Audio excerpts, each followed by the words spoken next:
Hi ಎಲ್ಲರಿಗೂ ನಮಸ್ಕಾರ. ನನ್ನ ಯೂಟ್ಯೂಬ್ ಚಾನಲ್ಗೆ ಸ್ವಾಗತ. ಏನಪ್ಪ ಅಂದರೆ ಇವತ್ತು ಸಂಡೇ, ಹಾಗಾಗಿ ಸ್ಪೆಷಲ್ಲಾಗಿ ಬಿರಿಯಾನಿ ಮಾಡೋದು ತೋರಿಸ್ತಾ ಇದ್ದೀನಿ ನೋಡಿ. ಬಿರಿಯಾನಿ ಮಾಡಿದರೆ ಸ್ಪೆಷಲ್ಲೇ, ಅವತ್ತು ಸಂಡೇ ಸ್ಪೆಷಲ್ಲು. ಇಲ್ಲಿ ಬಿರಿಯಾನಿ ಮಾಡಿ ಸಂಡೇನ ಸ್ಪೆಷಲ್ ಮಾಡೋಣ ಅಂತ 2 ದಪ್ಪ ಈರುಳ್ಳಿ ಆಗಿರೋದ್ರಿಂದ 2 ದಪ್ಪ ಈರುಳ್ಳಿ, ಹಾಗೆಯೇ 4 ಟೊಮೊಟೊ ಇಷ್ಟನ್ನು ಹಾಕಿ ಗ್ರೈಂಡ್ ಮಾಡಿ ಇಟ್ಕೊಂಡಿದ್ದೀನಿ. ನೆಕ್ಸ್ಟು ಇಲ್ಲಿ ನೋಡಿ, ನಾನು ಏನು ಒಗ್ಗರಣೆಗೆ ಉಪಯೋಗಿಸ್ತಾ ಇಲ್ಲ. ಈರುಳ್ಳಿ ಟೊಮೊಟೊ ಎರಡನ್ನ ಅಷ್ಟೇ ನಾನು ಗ್ರೈಂಡ್ ಮಾಡಿ ಇಟ್ಕೊಂಡಿದ್ದೀನಿ. ಈರುಳ್ಳಿ ಟೊಮೊಟೊ ಮತ್ತು ಒಗ್ಗರಣೆಗೆ ನಾನು ಯೂಸ್ ಮಾಡೋದಿಲ್ಲ. ನೆಕ್ಸ್ಟು 1 ಇಡೀ ಕೊತ್ತಂಬರಿ ಸೊಪ್ಪು. ನಿಮಗೆ ಕ್ವಾಂಟಿಟಿ ಎಷ್ಟು ಬಿರಿಯಾನಿ ಮಾಡ್ತೀರಾ ಅಷ್ಟು ಕೊತ್ತಂಬರಿ ಸೊಪ್ಪು ಮತ್ತು ಪುದೀನ ತಗೊಳ್ಳಿ. ಪುದೀನ ಕೊತ್ತಂಬರಿ ಸೊಪ್ಪು ಎಷ್ಟು ಹಾಕಿದ್ರೂ ಬಿರಿಯಾನಿ ಚೆನ್ನಾಗಿ ಬರುತ್ತೆ. ನಾನಿಲ್ಲಿ ಪುದೀನನ ಅರ್ಧ ಕಟ್ ಹಾಕ್ತಾಯಿದ್ದೀನಿ, ಹಾಗೆ ಕೊತ್ತಂಬರಿ ಸೊಪ್ಪು ಕೂಡ ಅರ್ಧ ಕಟ್ ಹಾಕ್ತಾಯಿದ್ದೀನಿ. ಇದೆರಡನ್ನೇ ನಾನು ಹೆಚ್ಚಿಟ್ಕೊಳ್ಳೋದು. ಒಗ್ಗರಣೆಗೆ ಅಂತ ಏನೂ ಹೆಚ್ಚಿಟ್ಕೊಳ್ಳಲ್ಲ. ಆಲ್ರೆಡಿ ನಾನಿಲ್ಲಿ ಈರುಳ್ಳಿ ಮತ್ತು ಟೊಮೊಟೊನ ಗ್ರೈಂಡ್ ಮಾಡಿ ಇಟ್ಕೊಂಡಿದ್ದೀನಿ. ನಾನಿಲ್ಲಿ 1 kg ಚಿಕನ್ನು, ಹಾಗೆ 3 ಗ್ಲಾಸು ಬಿರಿಯಾನಿ ಮಾಡ್ತಾಯಿದ್ದೀನಿ. 3 ಗ್ಲಾಸು ಅಕ್ಕಿ, ಹಾಗೆಯೇ 1 kg ಚಿಕನ್ ಹಾಕಿ ಬಿರಿಯಾನಿ ಮಾಡ್ತಾಯಿದ್ದೀನಿ. 3 ಗ್ಲಾಸ್ ಅಕ್ಕಿಗೆ ನಾನಿಲ್ಲಿ ದಪ್ಪದು 2 ಈರುಳ್ಳಿ ಹಾಗೆ 4 ಟೊಮೊಟೊನ ಗ್ರೈಂಡ್ ಮಾಡಿ ಇಟ್ಕೊಂಡಿದ್ದೀನಿ.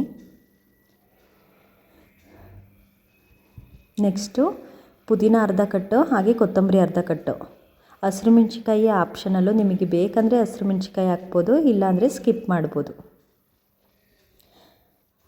ಆವಾಗಲೇ ಹೇಳ್ದಂಗೆ ಒಗ್ಗರಣೆಗೆ ನಾನು ಏನೂ ಹಾಕ್ತಾಯಿಲ್ಲ. ಇಲ್ಲಿ ಗ್ರೈಂಡ್ ಮಾಡಿ ಇಟ್ಟಿರೋದಷ್ಟೇ ಒಗ್ಗರಣೆಗೆ ಹಾಕೋದು. ಇದು ಚಿಕನ್ ಜೊತೆ ಮೇಲ್ಗಡೆ ಹಾಕಲಿಕ್ಕೆ ಕೊತ್ತಂಬರಿ ಸೊಪ್ಪು ಮತ್ತು ಪುದೀನ. ನೆಕ್ಸ್ಟು ಬೆಳ್ಳುಳ್ಳಿ ಶುಂಠಿ ಪೇಸ್ಟು ನಾನು ಆಲ್ರೆಡಿ ಮನೇಲಿ ಯಾವಾಗಲೂ ಇಟ್ಕೊಂಡಿರ್ತೀನಿ ನೋಡಿ. ಇವಾಗ 3 ಗ್ಲಾಸ್ ಅಕ್ಕಿಗೆ ನಾನಿಲ್ಲಿ ಒಂದು ಅರ್ಧ ಗ್ಲಾಸು ಎಣ್ಣೆ ಹಾಕಿದ್ದೀನಿ.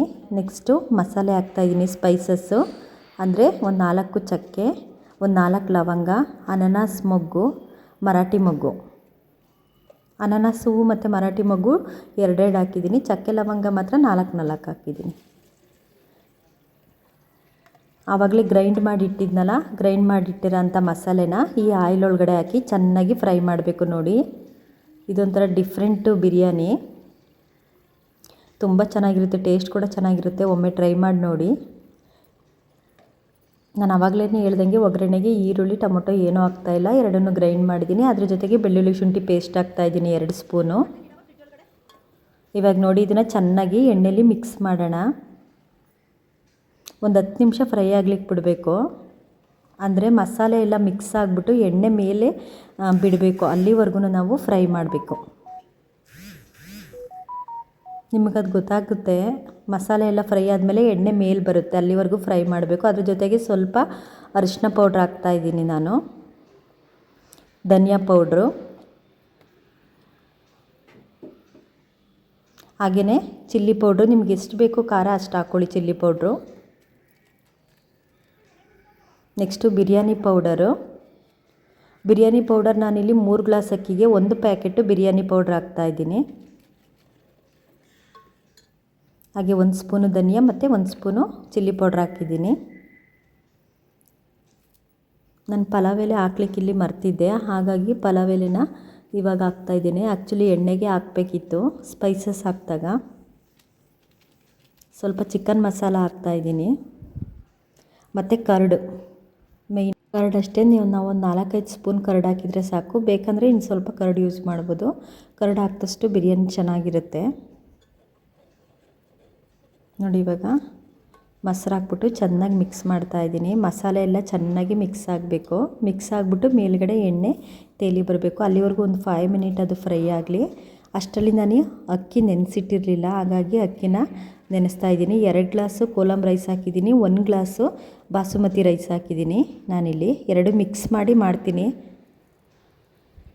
ನೋಡಿ. 2 ಗ್ಲಾಸು ಕೋಲಮ್ ರೈಸು, ಮಾಮೂಲಿ ಸೋನಾ ಮಸೂರಿ ಹಾಕ್ಬೋದು ನೀವು, ಮತ್ತು 1 ಗ್ಲಾಸು ಬಾಸುಮತಿ ರೈಸ್ ಹಾಕಿದ್ದೀನಿ. ಟೋಟಲ್ 3 ಗ್ಲಾಸ್ ಮಾಡ್ತಾಯಿದ್ದೀನಿ.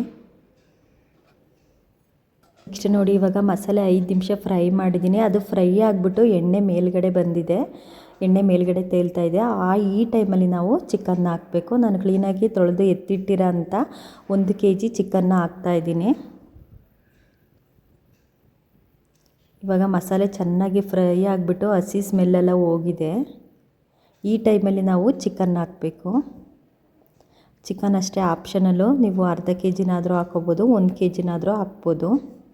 ನಾನಿಲ್ಲಿ ಒಂದು 3/4 kg ಅಷ್ಟು ಹಾಕಿದ್ದೀನಿ.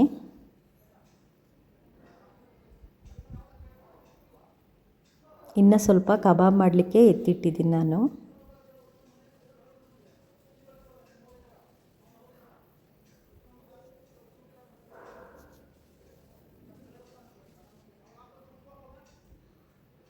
ಚಿಕನ್ ಹಾಕ್ಬಿಟ್ಟು ಚೆನ್ನಾಗಿ ಒಂದು ಮಿಕ್ಸ್ ಕೊಡೋಣ. ಇವಾಗ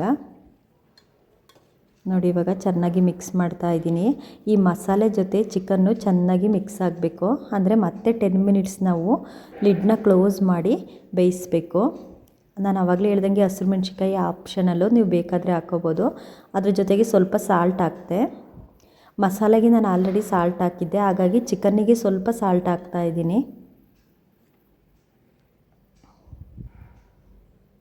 ಮತ್ತು ಬಿಸಿನೀರು ಕೂಡ ಆ ಕಡೆ ನಾನು ಒಂದು ಪಾತ್ರೆಯಲ್ಲಿ ಬಿಸಿನೀರು ಇಟ್ಕೊಂಡಿದ್ದೆ. ನಾವು 3 ಗ್ಲಾಸು ಅಕ್ಕಿನ ನೆನೆಸಿಟ್ಟಿರೋದ್ರಿಂದ ಇಲ್ಲಿ ನಾನು 5 ಗ್ಲಾಸು ಬಿಸಿನೀರನ್ನ ಕಾಯ್ಲಿಕ್ಕೆ ಇಟ್ಕೊಂಡಿದ್ದೀನಿ.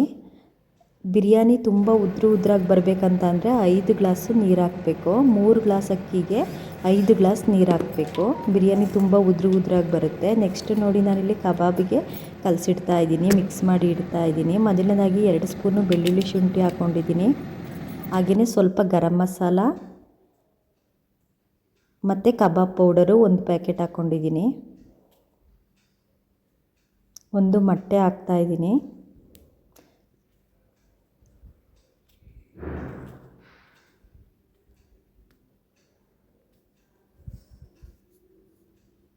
ಸ್ವಲ್ಪ ಸಾಲ್ಟು, ಉಪ್ಪನ್ನ ನೋಡಿ ಹಾಕ್ಕೊಳ್ಳಿ ನಿಮಗೆ ಎಷ್ಟು ಬೇಕಷ್ಟು.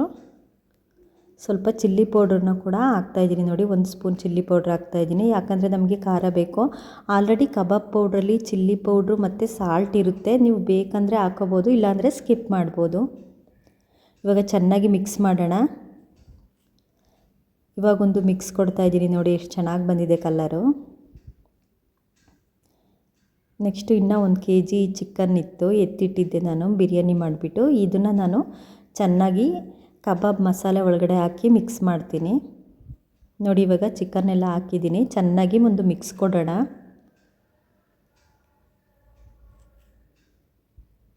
ಚೆನ್ನಾಗಿ ಮಿಕ್ಸ್ ಮಾಡಿಬಿಟ್ಟು ಒಂದು 1/2 ಅವರ್ ಎತ್ತಿಟ್ಟಿದ್ರೆ ಚಿಕನ್ಗೆ ಖಾರ ಚೆನ್ನಾಗಿ ಹಿಡಿದಿರುತ್ತೆ.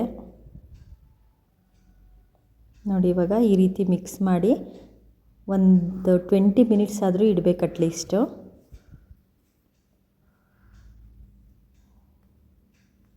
ಮತ್ತು ಮೇಲೆ ಸ್ವಲ್ಪ ಕರ್ಬೇವಿನ ಸೊಪ್ಪು ಉದುರಿಸಿದ್ರೆ ಟೇಸ್ಟ್ ಮಾತ್ರ ಸೂಪರಾಗಿರುತ್ತೆ. ಅದೊಂದು ಫ್ಲೇವರ್ ತುಂಬ ಚೆನ್ನಾಗಿರುತ್ತೆ. ಅಷ್ಟರಲ್ಲಿ ನೋಡಿ, ಮಸಾಲೆ ಜೊತೆ ಚಿಕನ್ನು ಚೆನ್ನಾಗಿ ಬೆಂದು ಮೇಲ್ಗಡೆ ಎಣ್ಣೆ ತೇಲ್ತಾ ಇದೆ. ಇಷ್ಟರಲ್ಲಿ ಚಿಕನ್ನಿಗೆ ಚೆನ್ನಾಗಿ ಮಸಾಲೆ ಹಿಡಿದಿರುತ್ತೆ. ಒಂದು 10 ಮಿನಿಟ್ಸ್ ಬೇಯಿಸಿದ್ದೀನಿ ಮತ್ತೆ ಚಿಕನ್ ಹಾಕ್ಬಿಟ್ಟು ನಾನು. ನೆಕ್ಸ್ಟು ನಾನು ನೆನೆಸಿ ತೊಳೆದಿಟ್ಟಿರೋ ಅಂಥ ಅಕ್ಕಿನ ಹಾಕ್ತಾಯಿದ್ದೀನಿ. ನೋಡಿ, 3 ಗ್ಲಾಸ್ ಅಕ್ಕಿ ಇದೆ ಇಲ್ಲಿ.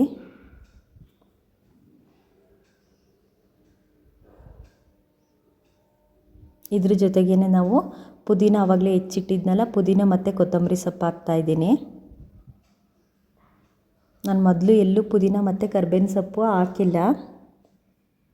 ಇವಾಗ ಅಕ್ಕಿ ಜೊತೆನೇ ಹಾಕ್ತಾಯಿದ್ದೀನಿ. ನೋಡಿ, ಫ್ಲೇವರ್ ಚೆನ್ನಾಗಿ ಬರುತ್ತೆ ನಿಜವಾಗ್ಲೂ. ಒಮ್ಮೆ ಈ ರೀತಿ ಮಾಡಿ ನೋಡಿ ಬಿರಿಯಾನಿನ, ಆಮೇಲೆ ನನಗೆ ಕಮೆಂಟ್ ಮಾಡಿ. ಚೆನ್ನಾಗಿ ಬಂದರೆ ದಯಮಾಡಿ ಕಮೆಂಟ್ ಮಾಡಿ.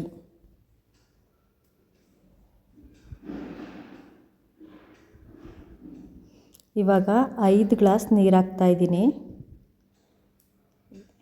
2 ಗ್ಲಾಸ್ ಹಾಕ್ತೆ, 3, 4, 5. ನೋಡಿ, ಕರೆಕ್ಟಾಗಿ 5 ಗ್ಲಾಸ್ ನೀರು ಹಾಕಿದ್ದೀನಿ. 3 ಲೋಟ ಅಕ್ಕಿಗೆ 5 ಗ್ಲಾಸ್ ನೀರು ಹಾಕಿದ್ದೀನಿ. ನೀರು ಹಾಕ್ಬಿಟ್ಟು ಚೆನ್ನಾಗಿ ಮಿಕ್ಸ್ ಮಾಡ್ತಾಯಿದ್ದೀನಿ.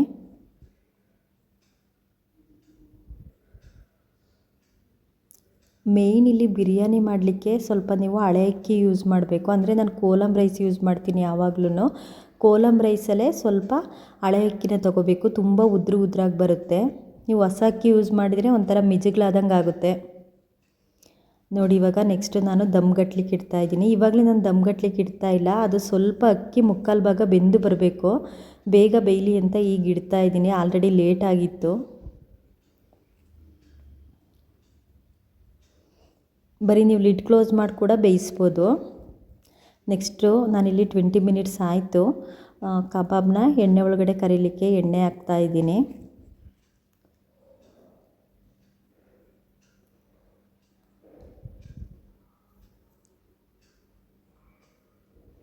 ನೋಡಿ ಆಲ್ರೆಡಿ ಕುದೀತಾ ಇದೆ. ತಳ ಹಿಡಿಬಾರ್ದು ಅಂತ ಒಂದು ರೌಂಡ್ ತಿರುಗಿಸ್ತಾ ಇದ್ದೀನಿ. ಇನ್ನೊಂದು 10 ನಿಮಿಷ ಮುಕ್ಕಾಲು ಭಾಗ ಬೆಂದಾದಮೇಲೆ ನಾವು ದಮ್ಗಟ್ಟಲಿಕ್ಕೆ ಇಡ್ತೀನಿ ನಾನು.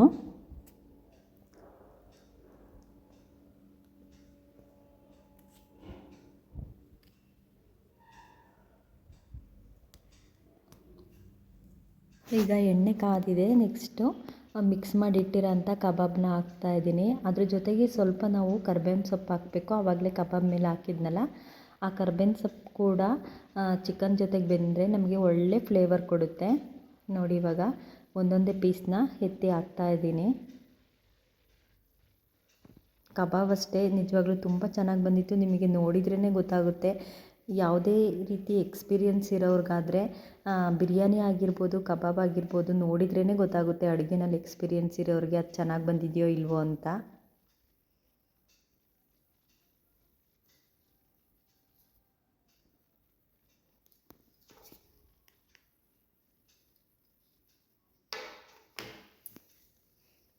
ಕಬಾಬ್ನ ಎಣ್ಣೆಲಿ ಕರೀಲಿಕ್ಕೆ ಹಾಕ್ತೆ. ಒಂದು 10 ಮಿನಿಟ್ಸು ಕಬಾಬ್ ಬೆಂದಾದಮೇಲೆ ಅದನ್ನು ಮತ್ತೆ ತಿರುಗಿಸಿ ಹಾಕಬೇಕು.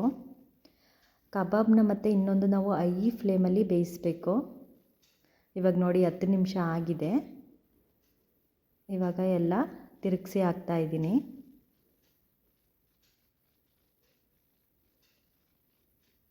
ಕರ್ಬೇವಿನ ಸೊಪ್ಪು ಇರೋದ್ರಿಂದ ನಮಗೆ ಒಳ್ಳೆ ಫ್ಲೇವರ್ ಕೊಡುತ್ತೆ ಕಬಾಬು. ಇವಾಗ ಈ ಕಡೆ ಮುಕ್ಕಾಲು ಭಾಗ ಅನ್ನ ಕೂಡ ಆಗಿದೆ ನೋಡಿ, ತೋರಿಸ್ತೀನಿ. ಈ ಟೈಮಲ್ಲಿ ನಾವು ದಮ್ಗಟ್ಟಿಸ್ಬೇಕು ನೀಟಾಗಿ.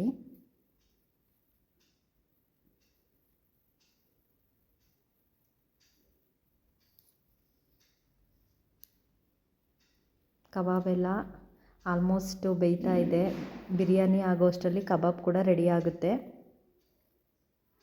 ನೋಡಿ ಇವಾಗ ಅನ್ನ ಮುಕ್ಕಾಲು ಭಾಗ ಬೆಂದಿದೆ. ಈ ಟೈಮಲ್ಲಿ ನಾವು ದಮ್ಮಿಗಿಡಬೇಕು. ಅಕ್ಕಿ ಹಾಕಿದ ತಕ್ಷಣ, ನೀರು ಹಾಕಿದ ತಕ್ಷಣ ದಮ್ಗಟ್ಲಿಕ್ಕೆ ಇಡಬಾರ್ದು, ತಳ ಹಿಡಿಯುತ್ತೆ. ಈ ರೀತಿ ಮುಕ್ಕಾಲು ಭಾಗ ಬೆಂದಾದಮೇಲೆ ನಾವು ಮುಕ್ಕಾಲು ಭಾಗ ಬೆಂದಾದಮೇಲೆ ದಮ್ಗಟ್ಲಿಕ್ಕೆ ಇಡಬೇಕು.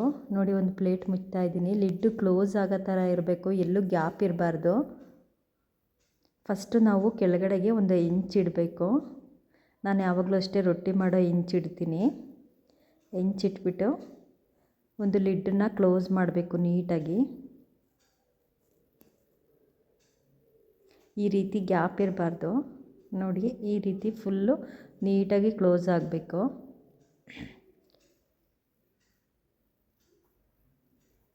ನನಗೆ ಅದು ಗ್ಯಾಪ್ ಇದೆ ಅಂತ ಅನ್ನಿಸ್ತು, ಹಾಗಾಗಿ ನಾನು ಬೇರೆ ಪ್ಲೇಟ್ ತೊಗೊಂಡೆ. ನೋಡಿ ಈ ರೀತಿ ಪ್ಲೇಟ್ ತೊಗೋಬೇಕು.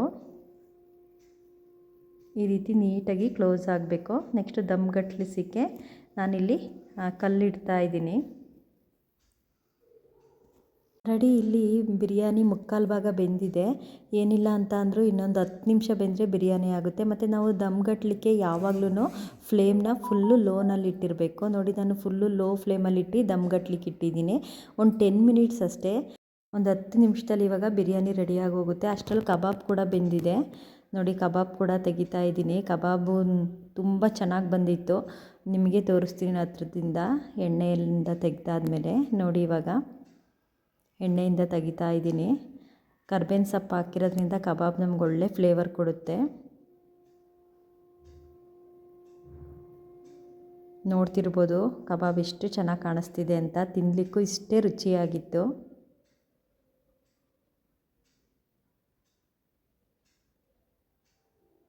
ದಯಮಾಡಿ ಯಾರ್ಯಾರು ನನ್ನ ವೀಡಿಯೋ ನೋಡ್ತಿದ್ದೀರಾ, ಹೊಸಬ್ರು ನೋಡ್ತಾಯಿದ್ರೆ ಸಬ್ಸ್ಕ್ರೈಬ್ ಮಾಡಿ.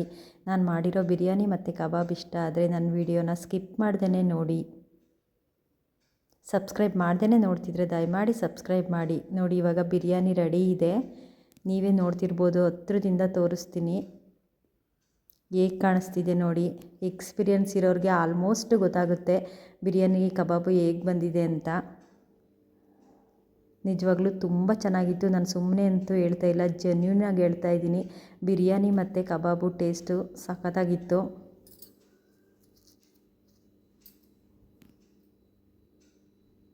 ನೋಡ್ತಿರ್ಬೋದು ನೀವು. ಸೇಮ್ ರೆಸ್ಟೋರೆಂಟ್ ಟೈಪೇ ಬರುತ್ತೆ, ಬಟ್ ಟೇಸ್ಟ್ ಮಾತ್ರ ಅದಕ್ಕಿಂತ ತುಂಬ ಚೆನ್ನಾಗಿರುತ್ತೆ. ನೋಡಿ ಕಬಾಬ್ ಕೂಡ ತುಂಬ ಚೆನ್ನಾಗಿ ಬಂದಿತ್ತು. ನಾನು ಯಾವಾಗಲೂ ಬಿರಿಯಾನಿ ಜೊತೆ ನನ್ನ ಮಕ್ಕಳಿಗೆಲ್ಲ ಮೊಸರು ಬಜ್ಜಿನೇ ಇಷ್ಟ. ಹಾಗಾಗಿ ನಾನು ರಾಯ್ತನೇ ಮಾಡ್ತೀನಿ ಯಾವಾಗಲೂ. ನಮಗೆ ಮೊಸರು ಬಜ್ಜಿ ಜೊತೆನೇ ಬಿರಿಯಾನಿ ಇಷ್ಟ ಆಗುತ್ತೆ. ಮತ್ತು ನಾನು ಕೂಡ ಟೇಸ್ಟ್ ಮಾಡಿ ನೋಡಿದೆ. ನಮ್ಮ ಮನೇಲಿ ಕಾಯ್ತಾಯಿದ್ರು ಬಿರಿಯಾನಿನ ತಿನ್ನಲಿಕ್ಕೆ. ಯಾಕಂದರೆ ನಾವು ಆಫ್ಟರ್ 1 ಮಂತ್ ಆದಮೇಲೆ ನಾನ್ ವೆಜ್ ತಿಂದಿದ್ದು. ಗೃಹಪ್ರವೇಶದ ನಂತರ ನಾನ್ ವೆಜ್ ತಿಂದಿರಲಿಲ್ಲ. ಹಾಗಾಗಿ ಎಲ್ಲರೂ ಕಾಯ್ತಾಯಿದ್ರು. ನಾನು ವೀಡಿಯೋ ಮಾಡ್ತಾಯಿದ್ದೆ. ಫಸ್ಟ್ ನಾನೇ ಟೇಸ್ಟ್ ನೋಡಿದೆ ಹೇಗಿದೆ ಅಂತ ಹೇಳ್ಬಿಟ್ಟು. ತುಂಬ ಚೆನ್ನಾಗಿ ಬಂದಿತ್ತು ಕಬಾಬು ಮತ್ತು ಬಿರಿಯಾನಿ. ಒಮ್ಮೆ ಈ ರೀತಿಯೂ ಟ್ರೈ ಮಾಡಿ ನೋಡಿ. ಮತ್ತು ಬಿರಿಯಾನಿ ಹೇಗೆ ಬಂತು ಅಂತೇಳಿ. ಹೊಸ್ದಾಗಿ ಯಾರಾದರೂ ನನ್ನ ಚಾನಲ್ ನೋಡ್ತಾಯಿದ್ರೆ ದಯಮಾಡಿ ಸಬ್ಸ್ಕ್ರೈಬ್ ಮಾಡಿ, ಸಪೋರ್ಟ್ ಮಾಡಿ. ಬಿರಿಯಾನಿ ಅಂತೂ ತುಂಬ ಚೆನ್ನಾಗಿ ಬಂದಿತ್ತು. ಬಿರಿಯಾನಿ ಮಾಡಿ ಆಯಿತು, ತಿಂದು ಆಯಿತು. ಬಟ್ ತಿಂದಾದಮೇಲೆ ನನಗಿರೋದು ಕ್ಲೀನ್ ಮಾಡೋದು. ಯಾಕಂದರೆ ಬಿರಿಯಾನಿ ಮಾಡೋಕ್ಕೆ ತುಂಬ ಖುಷಿಯಾಗುತ್ತೆ, ತಿನ್ನಲಿಕ್ಕಂತೂ ತುಂಬ ಇಷ್ಟ ಆಗುತ್ತೆ. ಬಟ್ ಕೆಲಸ ಮಾಡಲಿಕ್ಕೆ ಕಷ್ಟ, ಏನು ಮಾಡೋದು. ಬಟ್ ಮಾಡಲೇಬೇಕಲ್ಲ, ವಿಧಿ ಇಲ್ಲ. ನಾನ್ ವೆಜ್ ಎಲ್ಲ ಮಾಡಾದಮೇಲೆ ಕಿಚನ್ ಸ್ವಲ್ಪ ಜಾಸ್ತಿನೇ ಗಲೀಜಾಗಿರುತ್ತೆ, ಸ್ಮೆಲ್ಲೆಲ್ಲ ಇರುತ್ತೆ. ಹಾಗಾಗಿ ನಾನು ನೀಟಾಗಿ ಕ್ಲೀನ್ ಮಾಡ್ತಾ ಇದ್ದೀನಿ.